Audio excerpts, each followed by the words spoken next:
In late July 2025, the United States Federal Reserve made headlines by once again holding its benchmark interest rate steady, maintaining the range between 4.25 and 4.50%.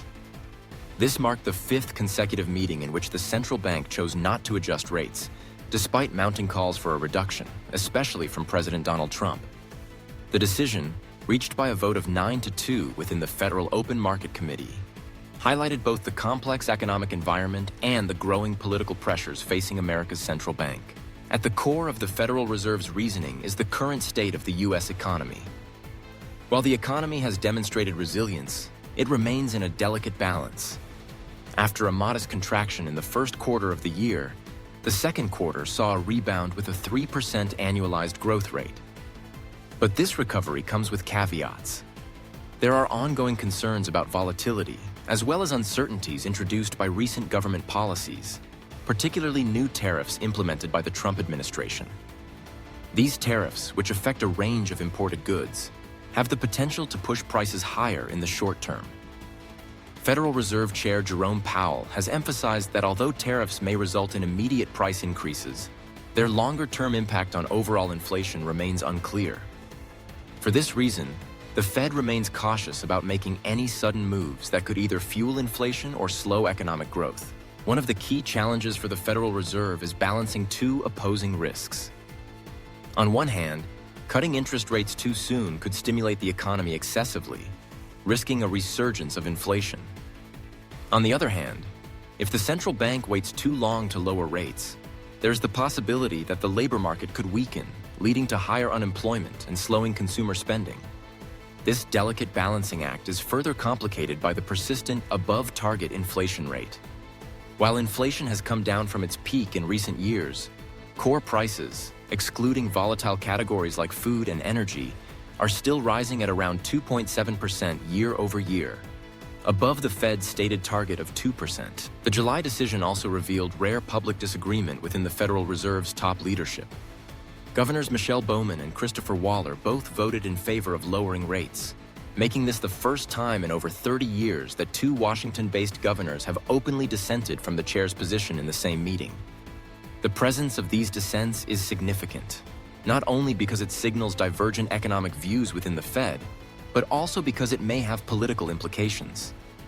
With Jerome Powell's term as chair set to expire in May 2026, some analysts believe that the dissenters may be positioning themselves for higher roles in the future, especially if there is a change in the administration. President Trump, for instance, has been vocal in his criticism of Powell and might be inclined to appoint a more dovish successor from among those who favor rate cuts. Political tensions have only increased as a result of the Fed's decision. President Trump has repeatedly argued that interest rates are too high, claiming that rate cuts would boost economic growth and help American businesses compete internationally.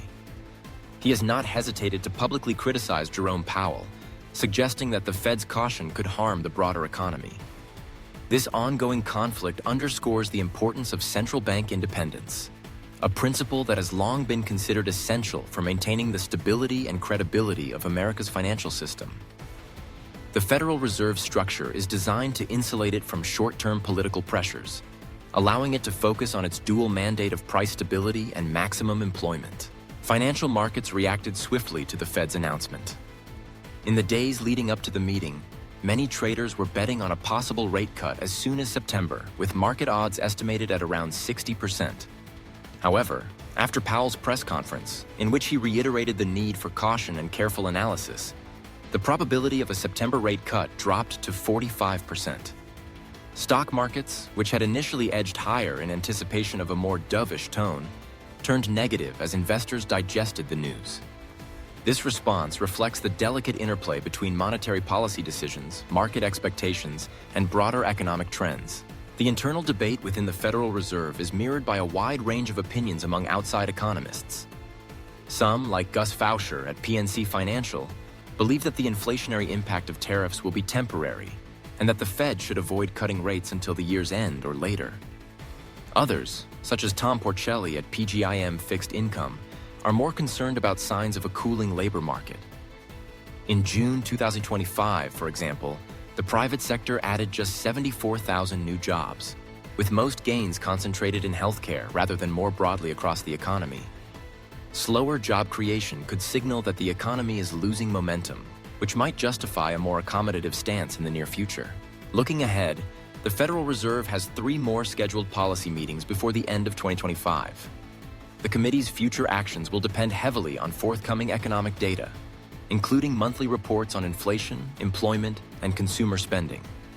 If price pressures persist and the labor market remains stable, the Fed may continue to hold rates steady. However, any signs of economic weakening or a rapid decline in inflation could prompt a change in policy, including the long-awaited rate cuts. In summary, the Federal Reserve's refusal to cut interest rates at its July 2025 meeting reflects a complex web of economic, political, and institutional factors. The central bank is working to navigate rising inflation, uncertain effects from new tariffs, internal disagreements, and persistent political pressure from the White House.